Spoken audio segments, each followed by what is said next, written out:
बिस्मिल्लाहिर्रहमानिर्रहीम अस्सलाम वालेकुम। कैसे हैं व्यूवर्स, उम्मीद करता हूँ कि आप सब खैरियत से होंगे। मेरा नाम है मोहम्मद उस्मान। पिछले लेक्चर में हमने 9th class math new book 2025 start की हुई है, उसकी एक्सरसाइज 1.2 कंप्लीट कर ली थी। आज के इस लेक्चर में हम एक्सरसाइज 1.3 को सॉल्व करेंगे।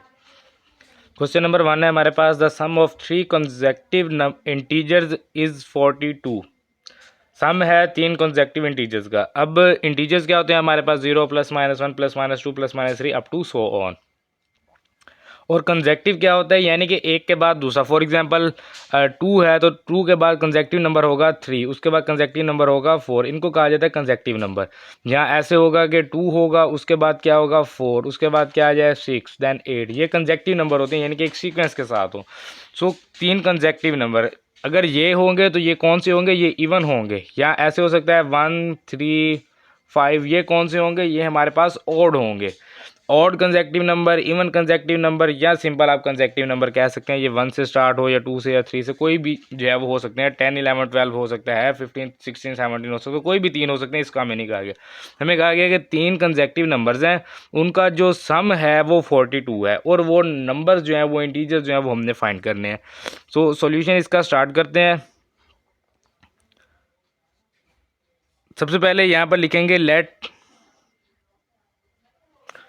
पहला कंसेक्टिव नंबर हम ले लेते हैं ए। दूसरा कंसेक्ट ए भी ले सकते हैं, आप एक्स भी ले सकते हैं। एक्स ले लें तो भी ठीक है, ए लेंगे तो भी ठीक है। वाई जेड बी सी कोई भी आप ले सकते हैं, उसको कोई इशू नहीं है। उसके बाद दूसरा कंसेक्टिव नंबर क्या होगा, अगर ए है तो दूसरा a+1 होगा, क्योंकि हमें तो नहीं पता ना कि ए कितना है। 6 हो सकता है, 10 हो सकता है, 15 हो सकता है, कोई भी हो सकता है। तो दूसरा हमें पता है कि उससे एक ज़्यादा होगा, यानी a+1 होगा। तीसरा इसी तरह से क्या होगा, a+2 बीता 3 कंसेक्टिव नंबर्स या 3 कंसेक्टिव इंटीजर्स।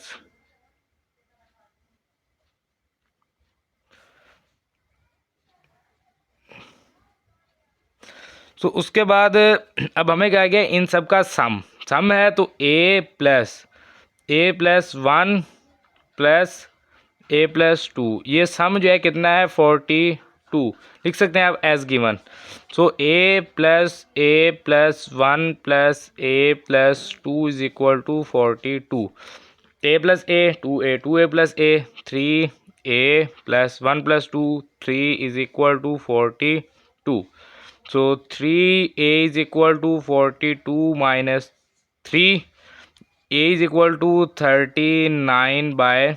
3 मल्टीप्लाई इधर आके डिवाइड हो गया। सो a इज इक्वल टू ये आ जाएगा हमारे पास 13। एक कंसेक्टिव नंबर हमारे पास आ गया है 13।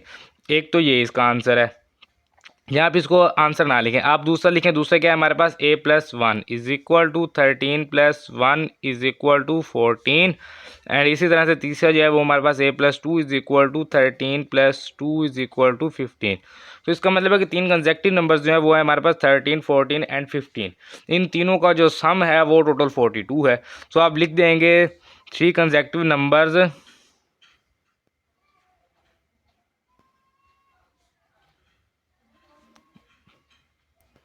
Are 13 14 and 15।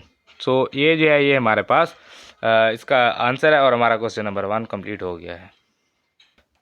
देन जी हमारे पास question number 2, the diagram shows right angle triangle A B C in which the length of A C, जो हमारे पास लाइन ए सी है, is √3 + √5 centimetre. The area of triangle A B C is 1 + √15 centimetre square. Find the length A B, यानी कि ये ए C जो है ये हमें दी गई है। ए बी जो लेंथ है ये हमने फाइंड करनी। ये हाइट है, ये बेस है। इसको आप बेस कहेंगे कि ये हमारे पास क्या है, बेस है। एंड ये क्या है हमारे पास, हाइट। इसको एच भी आप कह सकते हैं कि ये हमारे पास हाइट है। हाइट एंड बेस जो है दो चीज़ें, ये और एक उसी है इसकी हाइपोटेनियस जो है, इसको हम सी का नाम भी वैसे देते हैं। ये इसको हाइट चलें लिख देते हैं, फिर आप कहेंगे कि ये भी एच होगा। तो ये हाइट और तो ये हाइपोटेनियस होता है। इसमें हमें कहा गया कि ए बी जो है ये हमने फाइंड करना है, यानी हाइट हमने फाइंड करनी है इन the form a√3 + b√5 centimetre. यानी कि यहाँ पर ए कोई भी हो सकता है, 1 2 3 4 अप टू सो ऑन, कहाँ से, इंटीजर्स से। और बी भी इसी तरह से हो सकता है 0 + -1 + -2 अप टू सो ऑन। तो ये दोनों इंटीजर्स से हो सकते हैं, और इस फॉर्म में जो है हमने फाइंड करना है। अब हमें दिया गया है सबसे पहले तो द लेंथ ऑफ बेस की लेंथ दी गई है जिसको हम ए बी कहेंगे कि लाइन ए बी है ये हमारे पास, सॉरी ए बी नहीं है, ए सी है हमारे पास, ए सी जो है वो हमें दी गई है।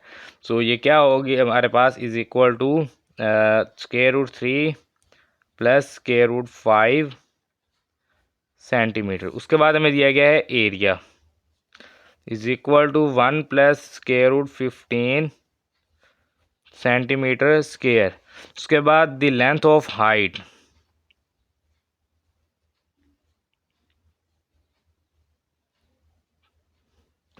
ये क्या है हमारे पास, ए बी, हाइट क्या है ए बी, ये क्या है जी, ये हमने फाइंड करना है। We know that area of triangle A B C is equal to 1/2 into base multiply height.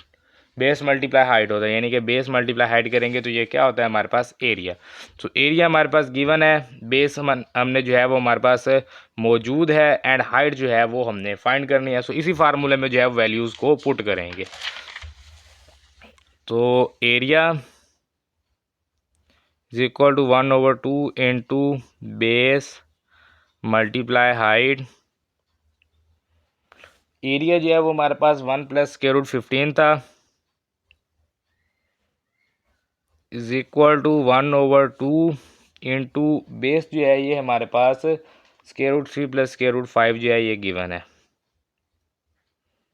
और इसमें जो है वो हमने मल्टीप्लाई करना है एच हाइट को जो है वो हम एच कह देते हैं सिंपल। सो 1 प्लस √15 2 डिवाइड इधर आके हो जाएगा मल्टीप्लाई, ये हमारे पास 1 plus √15 is equal to √3 plus √5 multiply H. 2 multiply करेंगे तो ये हो जाएगा 2 प्लस 2 √15, एंड ये जो वैल्यू मल्टीप्लाई ये इधर आके हो जाएगी divide, √3 plus √5 is equal to H. So H is equal to 2 plus 2 √15 over √3 plus √5। इसको करेंगे हम रैशनलाइज, जो हमारे पास डिनोमिनेटर है इसको रैशनलाइज करेंगे तो इसका सॉरी ये मैंने मल्टीप्लाई लिख दिया, प्लस है √3 प्लस, तो इसका साइन करेंगे चेंज, √3 माइनस √5 से मल्टीप्लाई किया, और √3 माइनस √5 से इसको करेंगे हम डिवाइड। सो ये height is equal to 2 plus 2 √15 into √3 minus √5 over √3 10 √5 into √3 minus √5। तो ये h इज इक्वल टू 2 के साथ मल्टीप्लाई करेंगे √3 माइनस √5 को, देन ये प्लस 2 √15 इसके साथ भी मल्टीप्लाई करेंगे √3 माइनस √5, ये √3 एंड √5 जो है ये पूरी value as it is multiply होगी। तो डिवाइडेड बाय, ये हमारे पास a plus B into A minus B है, तो ये फार्मूला क्लोज होगा, a² और माइनस में आ जाएगा b का स्क्वायर।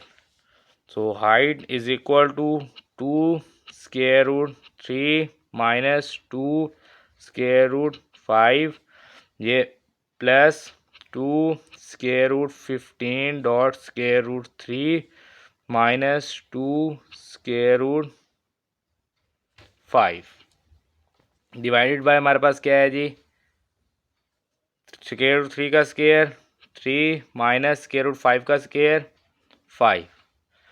तो ये जो है ये हमारे पास आ जाएगा, ये सॉरी इसके साथ 15 है, 15 भी है, ये 15 2 √15 और इसके साथ मल्टीप्लाई करेंगे √5, ये पूरी वैल्यू आएगी ना 2 √15 डॉट √5। तो ये जो है ये हमारे पास हाइट इज इक्वल टू, ये हमारे पास 2 √3 माइनस 2 √5 प्लस 2, ये हमारे पास √15 और 3 है, तो इनको जो है वो हम इकट्ठा लिख लेते हैं। तो ये जो है ये हमारे पास हो जाएगा √15 मल्टीप्लाई 3 45, 15 को 3 से मल्टीप्लाई करेंगे, इस तरह से -2 ये भी स्क्वायर रूट 15 मल्टीप्लाई 5 करेंगे तो ये हमारे पास हो जाएगा 75 डिवाइडेड बाय 3 माइनस 5 करेंगे तो ये हो जाएगा -2। अब इसको जो है ये हमारे पास height is equal to 2 square root 3 minus 2 square root 5 plus 2 into square root 45 कितना होता है। स्क्वायर रूट 45 को आप कैलकुलेटर पे अगर पुट करेंगे तो ये आपके पास आ जाएगा 3 स्क्वायर रूट 5। लेकिन ये आया कैसे है, थोड़ा सा इसको समझ लेते हैं। ये मैं आपको जो है यहाँ पर समझाने लगा हूँ। स्क्वायर रूट 45 जो है, स्क्वायर रूट 45 को आप लिखेंगे 9 मल्टीप्लाई 5 और इसका स्क्वायर रूट, देन 9 का स्क्वायर रूट अलग से लिखेंगे, डॉट स्क्वायर रूट 5 का स्क्वायर रूट 5 अलग से लिखेंगे। 9 का स्क्वायर रूट कितना होता है 3 और ये स्क्वायर रूट 5, तो ये कितना हो जाएगा 3 स्क्वायर रूट 5। तो ये हमारे पास आ जाएगा 3 स्क्वायर रूट 5 और माइनस में 2। इसी तरह से स्क्वायर रूट 75 जो है इसको भी आप कैलकुलेटर की मदद से सॉल्व कर सकते हैं। ये आपके पास आ जाएगा 5 स्क्वायर रूट 3। अब ये कैसे हुआ, आप इसको लिखेंगे 25 मल्टीप्लाई 3, 25 का स्क्वायर रूट 5 एंड 3 का square root as it is आ जाएगा, डिवाइडेड बाय है हमारे पास -2, तो इसको लिखेंगे -2। तो अब हाइट जो है ये हमारे पास आ जाएगी is equal to 2 square root 3 minus 2 square root 5, ये plus 3 to the 6 square root 5 and ये हमारे पास -5 to the 10 square root 3 divided by -2। अब ये हमारे पास height is equal to 2 square root 3 minus 10 square root 3, तो ये हो जाएगा हमारे पास पहले प्लस वाले लिख लेते हैं, 6 स्क्वायर रूट 5 है माइनस 2 स्क्वायर रूट 5, तो 6 माइनस 2 करेंगे तो ये 4 स्क्वायर रूट 5 हो जाएगा। और इसी तरह से ये जो है हमारे पास माइनस में 2 स्क्वायर रूट 3 और माइनस 10 स्क्वायर रूट 3 है, तो ये हो जाएगा -8 स्क्वायर रूट 3। 2 माइनस 10 करेंगे तो -8 आ जाएगा, डिवाइडेड बाय है जी -2। माइनस दोनों के नीचे अलग अलग लिखें, स्क्वायर रूट 5 डिवाइडेड बाय -2, ये वाला -8 स्क्वायर रूट 3 डिवाइडेड बाय -2। ये हमारे पास आ जाएगा h इज इक्वल टू, यहाँ पर आ जाएगा हमारे पास 4 को डिवाइड करेंगे -2 से, तो ये -2 हो जाएगा स्क्वायर रूट 5। इसी तरह से माइनस माइनस प्लस 8 को 2 पे डिवाइड करेंगे तो 4 स्क्वायर रूट 3। तो अब जो हमारे पास क्वेश्चन था उसमें हमें क्या कहा गया था, उसकी स्टेटमेंट को देखेंगे। हमें कहा गया था a स्क्वायर रूट 3 होना चाहिए और b स्क्वायर रूट 5 होना चाहिए। सो स्क्वायर रूट 3 वाली वैल्यू जो है उसको पहले लिखेंगे, h is equal to 4 square root 3 minus 2 square root 5। अब आप कहेंगे कि वहाँ पे हमारे पास a square root 3 plus b square root 5 है। सो यहाँ पर प्लस b स्क्वायर रूट 5 ही है, लेकिन b की जो वैल्यू है, जो b इंटीजर है, उसकी वैल्यू है -2। So plus minus -2 square root 5, इसलिए ये हो गया है। सो जो हाइट है हमारे पास उसको हम कहेंगे the side of triangle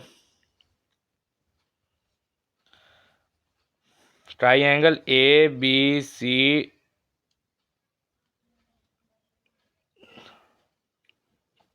the side of triangle, sorry सिर्फ लिखना है साइड ऑफ ट्राइंगल। कौन सी साइड हमने फाइंड करनी थी, A B. Side of triangle A B is 4 square root 3 minus 2 square root 5 centimetre. तो ये जो है ये हमारे पास इसका आंसर है एंड हमारा क्वेश्चन नंबर 2 भी कंप्लीट हो गया है। देन ये जी हमारे पास question number 3, a rectangle has sides of length, ये हमारे पास 2 plus square root 18 metre and 5 minus 4 over square root 2 metre. Express the area of the rectangle in the form a plus b square root 2 where a and b are integers. तो सबसे पहले तो हमें दी गई है length of rectangle is equal to 2 plus square root 18 metre and दूसरी जो चीज़ है वो हमारे पास है विड्थ। एक लेंथ होती है, एक विड्थ होती है। रेक्टेंगल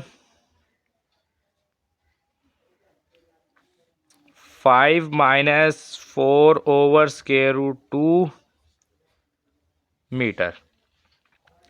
तो क्या करना है जी, area is equal to find करें। We know that area of rectangle is equal to क्या होता है, ये हमारे पास length multiply width. So area is equal to length क्या है हमारे पास 2 प्लस स्क्वायर रूट 18 इसके साथ मल्टीप्लाई करेंगे with 5 minus 4 over square root 2। तो ये हमारे पास 2 into 5 minus 4 over square root 2 plus square root 18 into 5 minus 4 over square root 2। तो अलग अलग करेंगे जी, दोनों के साथ मल्टीप्लाई। ये हमारे पास 5 टू ज़ा 10 माइनस 4 टू ज़ा 8 over square root 2 plus square root 18 5 है साथ 5 square root 18 minus 4 square root 18 over square root 2। तो एलसीएम लेंगे, ये हमारे पास आ जाएगा स्क्वायर रूट 2 एलसीएम आ गया जी इसका। तो ये क्या आ जाएगा हमारे पास square root 2 10 square root 2 10 square root 2 minus 8 plus 5 dot square root 2 dot square root 18 minus 4 square root 18। क्योंकि स्क्वायर रूट 2 इनके डिवाइड में तो ऑलरेडी मौजूद है, तो जब स्क्वायर रूट 2 को 10 से मल्टीप्लाई करेंगे 1 से डिवाइड करेंगे तो ये 10 स्क्वायर रूट 2, इस तरह से 8 से मल्टीप्लाई करेंगे स्क्वायर रूट 2 से डिवाइड करेंगे तो ये कैंसिल हो जाएगा, इस तरह से यहाँ से भी कैंसिल हो जाएगा, इसका साथ जो है ये आ जाएगा। इसको करेंगे जी सॉल्व। ये हमारे पास 10 स्क्वायर रूट 2 माइनस 8 और प्लस में जो है ये हमारे पास 5 डॉट 2 मल्टीप्लाई 18 करेंगे तो ये हो जाएगा 36 और इसके साथ आ गया स्क्वायर रूट माइनस में 4 और 18 का जो स्क्वायर रूट है इसको हम 18 को हम लिख सकते हैं 9 मल्टीप्लाई 2। सो 9 मल्टीप्लाई 2 लिख लेते हैं इसको, चलें अभी। और डिवाइडेड बाय क्या है जी हमारे पास स्क्वायर रूट 2। अब यहाँ से ये हमारे पास हो जाएगा is equal to 10 square root 2 और माइनस में 8 प्लस 5 36 का स्क्वायर रूट 6 माइनस 4 9 का square root 3 square root 2 over square root 2। Square root ये हमारे पास हो जाएगा 10 square root 2 minus 4 3 the 12 square root 2 minus 8 6 5 the 30 plus में आ गया 30 डिवाइडेड बाय स्क्वायर रूट 2 और इसको करेंगे रैशनलाइज तो स्क्वायर रूट 2 से मल्टीप्लाई एंड स्क्वायर रूट 2 से इसको कर देंगे हम डिवाइड, क्योंकि स्क्वायर रूट 2 डिवाइड में ख़त्म करना है ना। तो 10 square root 2 minus 12 square root 2 करेंगे तो ये माइनस 2 स्क्वायर रूट 2 माइनस 8 और प्लस 30 है तो ये हो जाएगा प्लस 22 और इसके साथ मल्टीप्लाई हो रही है value square root 2 over square root 2 कितना हो जाएगा 2। तो यहाँ पर इसको कर देते हैं जी मल्टीप्लाई, ये हो जाएगा -2 square root 2 multiply square root 2 करेंगे तो ये भी 2 हो जाएगा प्लस में 22 डॉट स्क्वायर रूट 2 ओवर 2। तो ये हमारे पास आ जाएगा is equal to -4 plus 22 square root 2 by 2 is equal to 2 को जो है दोनों के नीचे अलग अलग डिवाइड करें -4 over 2 plus 22 square root 2 by 2 is equal to ये हमारे पास हो जाएगा जी -2 प्लस 11 स्क्वायर रूट 2। अब ये हमारे पास आ गया जी एरिया क्या आया दोबारा लिख लेते हैं जी -2 प्लस 11 स्क्वायर रूट 2। फॉर्म हमें कौन सी कही गई थी a plus b square root 2। तो a की वैल्यू -2 b की वैल्यू 11 और स्क्वायर रूट 2, तो यही फॉर्म हमें कही गई थी, ये हमने फाइंड कर लिया एंड हमारा आंसर जो आ गया क्वेश्चन नंबर 3 का। देन जी हमारे पास question number 4 find two numbers whose sum is 68 and difference is 22। तो दो नंबर हमने फाइंड करने जिनका सम 68 हो और डिफरेंस जो है वो 22 हो। तो यहाँ पर लिखेंगे let be the two number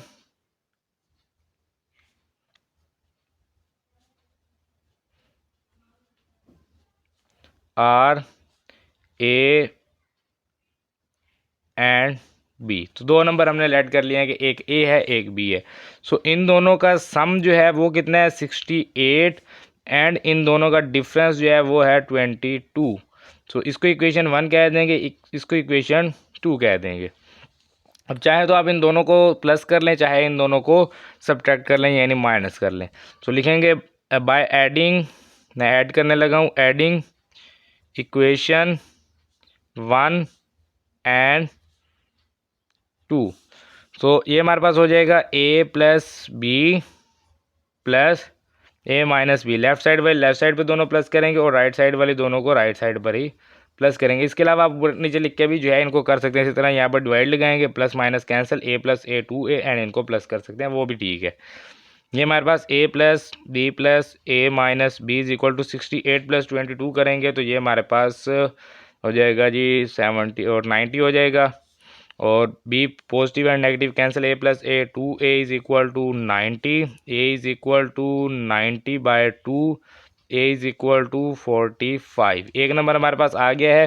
then आप इक्वेशन नंबर 1 एंड 2 दोनों में से किसी भी एक इक्वेशन को यूज़ कर सकते हैं। मैं इक्वेशन नंबर 1 को यूज़ करने लगा हूँ। a plus b is equal to 68, a की value 45 plus b is equal to 68, b is equal to 68 minus 45, b is equal to 68 minus 45 करते हैं जी, कितना आएगा हमारे पास आंसर 68 माइनस 45। तो ये हमारे पास आ जाएगा 23। तो टू नंबर्स आर 45 एंड 23।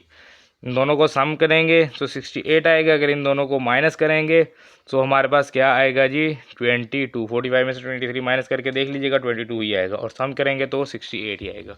तो ये हमारे पास इसका आंसर एंड क्वेश्चन नंबर 4 भी कंप्लीट हो गया है।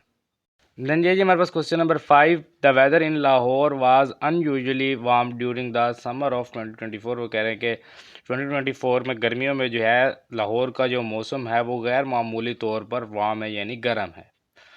The TV news reported temperature as high as 48 degree centigrade. TV news पर रिपोर्ट किया गया है कि टेम्परेचर जो है वो 48 डिग्री सेंटीग्रेड है by using the formula Fahrenheit.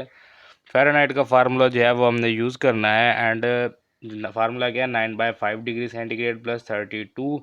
Find the temperature as Fahrenheit scale. तो फ़ारेनहाइट स्केल पर जो है वो हम टेम्परेचर को फाइंड करेंगे। तो टेम्परेचर कितना दिया गया 48 डिग्री सेंटीग्रेड। सो टेम्परेचर जो है वो हमारे पास सी जो है सी फॉर्म में दिया गया है, कितना है जी 48 डिग्री सेंटीग्रेड। एंड फ़ारेनहाइट का जो फार्मूला है वो हमारे पास is equal to 9/5 degree centigrade plus 32। So Fahrenheit is equal to 9/5 degree centigrade कितना है जी 48। सो 48 आ जाएगा हमारे पास, और प्लस में जो है ये हमारे पास आ जाएगा 32। सो 48 को 9 से मल्टीप्लाई करेंगे एंड 5 से डिवाइड करेंगे। 48 मल्टीप्लाई 9 डिवाइडेड बाय 5। सो ये आप देख सकते हैं ये हमारे पास आ गया 86.4। ने 48 को क्या किया 9 से मल्टीप्लाई किया एंड 5 पे डिवाइड किया तो 86.4 Fahrenheit is equal to 86.4 plus में हमारे पास है जी 32। तो इसी में प्लस कर देते हैं हम 32। तो ये हमारे पास आ जाएगा 118.4 118.4। और ये किस में है जी ये हमारे पास डिग्री फ़ारेनहाइट में है, और ये हमारे पास इसका आंसर है। ये मैं फ़ारेनहाइट में फाइंड करने का कहा गया था तो हमने ये फाइंड कर दिया एंड हमारा क्वेश्चन नंबर 5 भी कंप्लीट हो गया है। देन ये हमारे पास question number 6, the sum of the age of the father and son is 72 years. कह रहे हैं कि फादर की और सन यानी बाप और बेटे की जो एज है उनका सम जो है वो 72 ईयर्स है। 6 years ago the father's age was 2 times the age of the son. वो कह रहे हैं कि जो उससे 6 साल पहले 6 year ago जो बाप की जो एज थी जो उम्र थी वो सन से यानी बेटे से 2 times थी, यानी 2 गुना थी। फॉर एग्जांपल अगर बेटे की एज जो है 15 है तो बाप की 30 होगी, अगर 20 है तो 40 होगी, इस तरह से अगर 30 है तो 60 होगी। तो बताया गया 6 साल पहले। What was sons age 6 years ago। So 6 साल पहले बेटे की एज जो है वो कितनी थी, तो वो हमने बताना है। सबसे पहले तो हमें यहाँ पर लिखते हैं let a and b the age of father and son respectively. Respectively का मतलब ये होता है कि जो हमने पहले लिखा है वो पहले के लिए है और जो सेकंड नंबर पर लिखा है वो सेकंड के लिए है। सो अब हमें ये बताया गया है कि इन दोनों की जो एज है उनका सम कितना है 72। सो उसके बाद जो है इसको आप इक्वेशन नंबर 1 का नाम दे दें और यहाँ पर लिखते हैं 6 years अगो, 6 साल पहले जो है वो एज ऑफ फादर, बाप की एज जो है वो कितनी होगी, बाप की एज अगर ए है तो ए -6 होगी। इसी तरह से एज ऑफ सन, बेटे की एज अगर बी है तो 6 साल पहले उसकी एज बी -6 होगी। यानी कि एज का तो हमें नहीं पता, लेकिन हमें इतना पता है कि उसमें से 6 जो है वो माइनस कर देंगे। तो अगर हमने इन दोनों की एज को इक्वल करना हो तो हम क्या करेंगे, बाय गिवन कंडीशन मैं कहता हूँ कि इन दोनों की एज इक्वल है, a -6 is equal to b -6। आप कहेंगे कैसे इक्वल है, वो उन्होंने बताया कि 6 साल पहले बाप की एज जो है वो डबल है। अगर बाप की एज डबल है तो मैं बेटे की एज को भी डबल कर दूँ तो अब ये इक्वल हो जाएगा। तो जाहिर सी बात है, बाप की एज तो ऑलरेडी डबल है तो हमने बेटे की एज को भी क्या किया, डबल कर दिया। सो अब ये दोनों एज इक्वल है। दैन इसको सॉल्व करेंगे, a -6 is equal to 2b -6। तो a -2b is equal to, ये क्या है जी, -6 और ये सॉरी 6 और ये 2 मल्टीप्लाई करेंगे तो 12 हो जाएगा। 2 को b से भी मल्टीप्लाई करेंगे 6 से भी तो ये 12।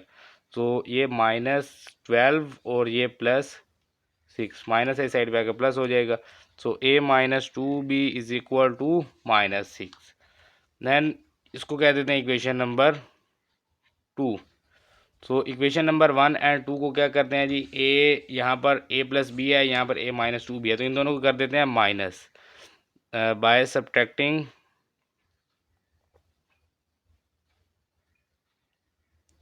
Equation 1 and 2। तो इक्वेशन 1 क्या है हमारे पास, a+b is equal to 72 and equation 2 क्या है, a -2b is equal to -6। तो माइनस करना है तो माइनस में सबके साइन कर देते हैं जी चेंज, जो भी वैल्यूज़ होती हैं सबके साइन चेंज हो जाते हैं माइनस में। तो ए जो है ये ए से कैंसिल हो जाएगा, b+2b, 3b is equal to 72 + 6 करेंगे तो ये 78 हो जाएगा।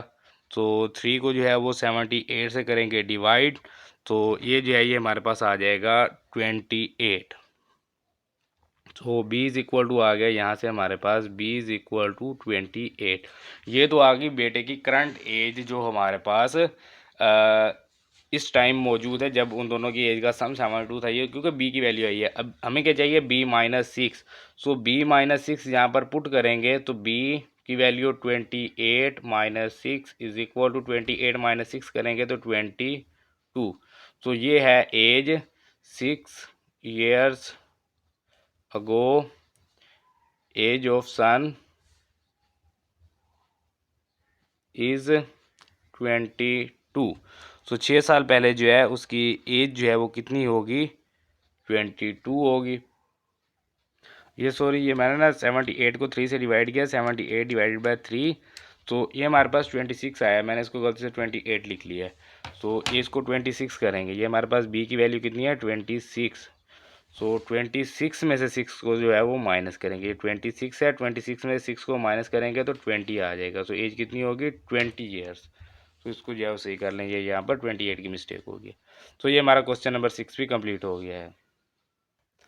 नंजे जी हमारे पास question number 7, Meera bought toy for ₹1500 and sold for ₹1520। What was her profit percentage. Profit percentage हमने निकालने, सबसे पहले तो हमें उसके लिए प्रॉफिट चाहिए होगा। तो उसके लिए जो है वो सबसे पहले कॉस्ट प्राइस जो है, कॉस्ट प्राइस कितनी है जी, कॉस्ट प्राइस है इसकी 1500 एंड सेल उसने कितने पे किया है, sale price is equal to 1520। So profit जो है वो हमारे पास किसके इक्वल होगा जी, profit is equal to sale price minus cost price. Sale price में से कॉस्ट प्राइस जो है इसको माइनस करेंगे तो ये हमारे पास आ जाएगा प्रॉफिट। तो 1520 माइनस 1500, तो ये हमारे पास आ गया जी 20। प्रॉफिट कितना है जी इसका 20। अब परसेंटेज निकालने का जो फार्मूला होता है वो हमारे पास परसेंटेज प्रॉफिट जो है वो परसेंटेज में, तो परसेंटेज इज इक्वल टू, ये हमारे पास प्रॉफिट जो भी प्रॉफिट आया है उसको आप जो है वो डिवाइड करेंगे जो आपके पास कॉस्ट थी उस प्रोडक्ट, यानी कि एक चीज़ होती है कॉस्ट और एक होता है उसका प्रॉफिट। सो प्रॉफिट को आप उसकी कॉस्ट पर जो है डिवाइड करेंगे, देन उसको जो है वो आपने मल्टीप्लाई करना है 100 से। सो ये जो फार्मूला है ये होता है परसेंटेज का फार्मूला, यानी कि प्रॉफिट को उसकी कॉस्ट पर डिवाइड करेंगे देन उसको मल्टीप्लाई करेंगे 100 से, तो ये उसकी परसेंटेज आ जाएगी। So is equal to profit कितना है 20 ओवर उसकी कॉस्ट कितनी है 1500, उसको मल्टीप्लाई करेंगे 100 से, तो ये क्या होगा परसेंटेज में प्रॉफिट। सो ये 0 0 0 0 से कैंसिल, 20 को जो है वो 15 पे करें डिवाइड, सो 20 डिवाइडेड बाय 15, ये हमारे पास आ जाएगा 1.33। सो इज इक्वल टू 1.33%, ये हमारे पास है जी इसका आंसर। तो जो प्रॉफिट हमें परसेंटेज में कहा गया था, आप लिख सकते हैं द प्रॉफिट इन परसेंटेज या द प्रॉफिट परसेंटेज। तो प्रॉफिट परसेंटेज जो है ये हमारे पास 1.33% आ जाएगा। हमारा क्वेश्चन नंबर 7 कंप्लीट हो गया है। देन जी हमारे पास question number 8, the annual income of Tayyab is ₹9,60,000 while the exempted amount is ₹1,30,000. How much tax would he have to pay at the rate of 0.75%? तो कह रहे हैं कि उसकी जो एनुअल इनकम है वो 9,60,000 है, उसने जो है वो एग्जेम्प्टेड कर दिया, यानी कि माफ़ कर दिया, ये किसी को दे दिया है 1,30,000, और उसकी जो टोटल पे है उसके ऊपर जो है वो कितने % टैक्स लगेगा। सबसे पहले तो उसकी जो हमारे पास टैक्सेबल अमाउंट है, यानी कि जो बची हुई अमाउंट है, पहले हमें वो निकालनी होगी। So total income is equal to 9,60,000, और इसमें से जो एग्जेम्प्टेड अमाउंट है वो कितनी है जी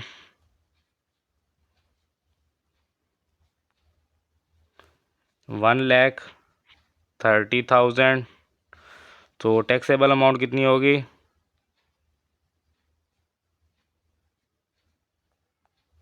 इज इक्वल टू 9,60,000 में से माइनस करेंगे 1,30,000। सो ये हमारे पास आ जाएगा 8,30,000। सो ये अमाउंट है जिसके ऊपर टैक्स लगेगा। तो इसके ऊपर जो है वो टैक्स जो है वो फाइंड करना है। तो रेट क्या है टैक्स का, rate of tax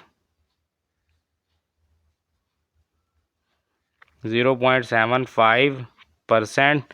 so amount of tax जो है वो हमने फाइंड करनी है, यानी कि कितनी अमाउंट जो है वो टैक्स में जाएगी, कितना टैक्स उसका बनेगा। तो वो अमाउंट ऑफ टैक्स जो है, amount of tax is equal to, ये हमारे पास है जी 8,30,000 मल्टीप्लाई 0.75%। क्योंकि हमारे पास ये जो है ना 8,30,000 ये तो है उसकी बची हुई अमाउंट जिसके ऊपर टैक्स लगेगा, और टैक्स कितना लगेगा 0.75%, तो उससे मल्टीप्लाई करेंगे। परसेंट ख़त्म करने के लिए 100 से डिवाइड किया जाता है। सो 8,30,000 मल्टीप्लाई 0.75 डिवाइडेड बाय 100।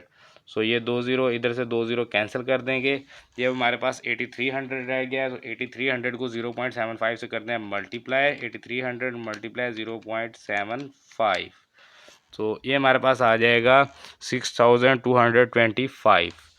तो ये हमारे पास इज इक्वल टू 6,225 रुपीज़, ये है जी हमारे पास इसका आंसर, ये हमने जो फाइंड करना था। और इसके ऊपर हम यहाँ पर लिख देंगे अमाउंट ऑफ टैक्स। तो ये हमारे पास इसका आंसर है, एंड क्वेश्चन नंबर 8 हमारा कंप्लीट हो गया है।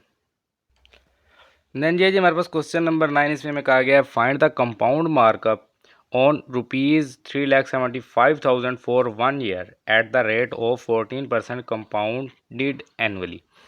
अब कंपाउंड मार्कअप क्या होता है, ये बेसिकली अगर आप किसी बैंक वगैरह से कोई लोन वगैरह लेते हैं, यानी कर्जा लेते हैं, तो उसके ऊपर जो सूद लगता है उसको कहा जाता है कंपाउंड मार्कअप, जो ट्रस्ट लगता है उसको कंपाउंड मार्कअप कहा जाता है। अब क्या कह रहा है कि ₹3,75,000 जो है वो कर्ज लिया है या लोन लिया है, तो उसके ऊपर जो कंपाउंड मार्कअप है वो हमने फाइंड करना है। अब कंपाउंड मार्कअप बेसिकली होता क्या है कि ये आपके पास ना जो मार्कअप जो है वो तो हो गया आपका सूद, और जो कंपाउंड है इसका मतलब है कि इकट्ठा होता जाता है, यानी कि 1 साल 2 साल 3 साल जितने साल भी आपने कर्ज लिया है। सो अगर आप 5 साल बाद गए हैं तो वो आपको बताएंगे कि आपका जो है वो इतना जो है आपकी पेमेंट थी और इसके ऊपर इतना आपका सूद लग गया है, तो टोटल आपकी ये अमाउंट बन गई है। तो उसको कहा जाता है कंपाउंड मार्कअप। तो हमने कितने साल का फाइंड करना है? 1 ईयर का। 1 साल का हमने वो कंपाउंड मार्कअप जो है फाइंड करना है, और उसका रेट क्या है? 14%, यानी कि हर साल उसके ऊपर 14% जो है वो सूद लग रहा है, और 1 साल बाद वो कितना होगा वो हमने बताना है।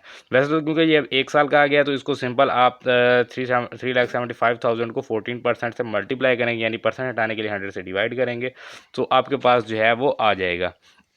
लेकिन इसमें जो है वो हमने इसको इस तरह से सॉल्व नहीं करना, क्योंकि अगर ये क्वेश्चन एग्जाम्स में आ जाए तो उससे क्या होगा कि आपको इसका मार्क्स नहीं मिलेंगे, क्योंकि ये अगर फॉर एग्जांपल अगर लॉन्ग क्वेश्चन में आ जाता है तो फिर तो आपको बिल्कुल भी इसके मार्क्स नहीं मिलेंगे, लेकिन अगर शॉर्ट में आता है फिर भी आपके मार्क्स कट जाएंगे, या हो सकता है एग्जामिनर इसको गलत भी कर दे, क्योंकि जो इसका बेसिक मेथड है उसी से सॉल्व करना है। क्योंकि उसने 1 ईयर अगर बताया है तो 1 ईयर, अगर 1 ईयर के बजाय 2 ईयर आ जाए तो फिर आप डायरेक्ट इसको सॉल्व नहीं कर सकते।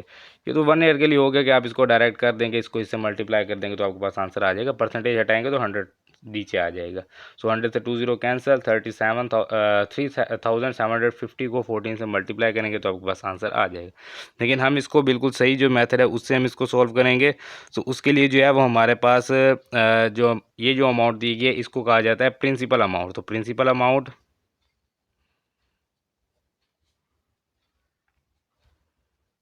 इज इक्वल टू 3,75,000, और टाइम हमें दिया गया है जी कितना टाइम बाद। टाइम जो है वो हमारे पास है टी, ये कितना है जी? 1 साल। सो एक है, ज़्यादा भी हो सकता है 2 3 4, यानी कि जितने साल भी होंगे तो वो उतना यहाँ पर लिख लेंगे। और उसके बाद हमें रेट दिया गया है जी, इसको हम कहेंगे आर, जो क्या है हमारे पास 14%। कंपाउंड मार्कअप जो है ये हमने फाइंड करना है, कंपाउंड मार्कअप। सो कंपाउंड मार्कअप जो है वो डायरेक्ट इसका कोई फार्मूला नहीं होता कि आप कहें कि कंपाउंड मार्कअप का जो है आपको फार्मूला जो है वो लिखेंगे तो हो जाएगा, नहीं। असल में फार्मूला जो होता है हमारे पास टोटल फाइनल वैल्यू का होता है, यानी कि जो आपके पास वैल्यू है उसके बाद जो आप परसेंट लगा रहे हैं तो उसके बाद आपके पास उतने ईयर बाद कितना उसके ऊपर सूद लग के वो टोटल अमाउंट कितनी हो जाएगी। तो यहाँ पर लिखते हैं total value after compound markup,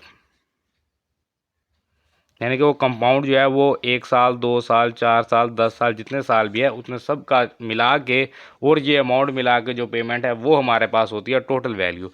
इसको हम कह देते हैं कि ए, इसको हम ए का नाम देते हैं। और वो जो ए होता है उसका फार्मूला होता है पी, जो हमारे पास प्रिंसिपल अमाउंट है इसको प्रिंसिपल अमाउंट कह देंगे पी, जो प्रिंसिपल अमाउंट है, और इंटू 1 प्लस आर जो हमारे पास रेट है ओवर 100, और पावर में आ जाएगा हमारे पास टी जो कि टाइम है।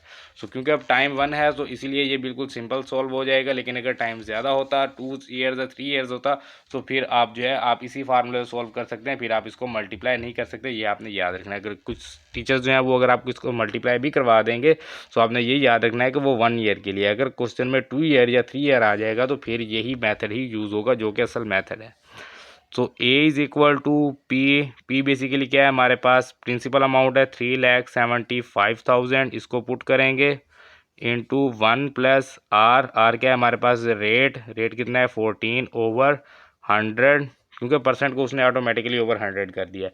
बेसिकली होता क्या है यहाँ पर आर ही होता है, आर क्या आएगा 14%। सो परसेंट को हटा के उसने 100 डिवाइड बाई 100 ऑटोमेटिकली खुद ही लिख दिया है। तो परसेंटेज 100 आगे डिवाइड में ऑटोमेटिकली, ऊपर जो टाइम है सॉरी ये इसको लिखेंगे 1, पावर 1 है तो ये सेम ही रहेगा। सो 1 प्लस 14 डिवाइडेड बाय 100 करेंगे, 1 प्लस 14 डिवाइडेड बाय 100, तो ये जो है ये हमारे पास आ जाएगा 57/50।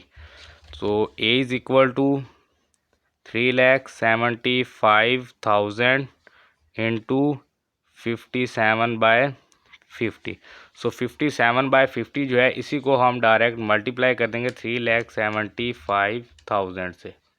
तो ये हमारे पास आ गया 4,27,500, 4,27,500। ये है हमारे पास टोटल वैल्यू, सॉरी मैंने 2 लिख दिया था, इसको लिखना है total value after compound markup. Total value जो है ये हमारे पास ए आ गया है। अब हमें क्या चाहिए, हमें सिर्फ मार्कअप चाहिए कि इसके ऊपर कितना लगा है, ट्रस्ट इसके ऊपर कितना लगा है, यानी सूद इसके ऊपर कितना लगा है। उसके लिए क्या होगा कि हमें यहाँ पर हम लिखेंगे कंपाउंड मार्कअप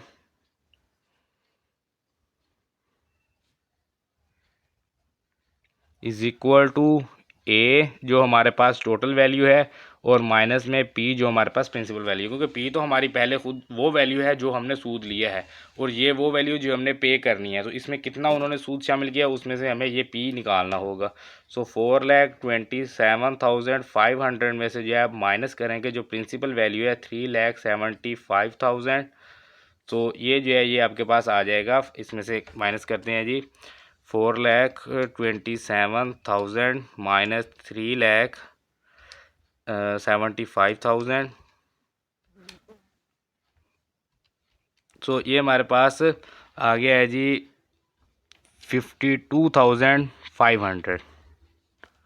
4,27,500 में से 3,75,000 माइनस किया तो 52,500 जो है ये हमारे पास इसकी वैल्यू आ गई है, कंपाउंड मार्कअप जो हमने फाइंड करना था। ये हमारे पास इसका आंसर है। और इसके अलावा जो डायरेक्ट मैं आपको बता रहा था वो भी मैं आपको थोड़ा सा यहाँ पर उसका हिंट दे देता हूँ। उसके लिए आप क्या करेंगे, 3,75,000 को मल्टीप्लाई करेंगे 14% से, परसेंट हटाने के लिए डिवाइड करते हैं 100 से। तो 3,75,000 मल्टीप्लाई 14 डिवाइडेड बाय 100, ये 2 ज़ीरो इन 2 ज़ीरो से कैंसिल हो जाएंगे।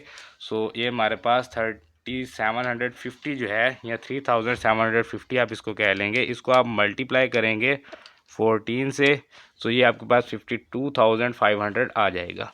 सो 52,500। सो अब आप मुझे बताएं कि इतने से सॉल्यूशन का एग्जामिनर आपको कैसे जो है वो पूरे नंबर दे सकता है।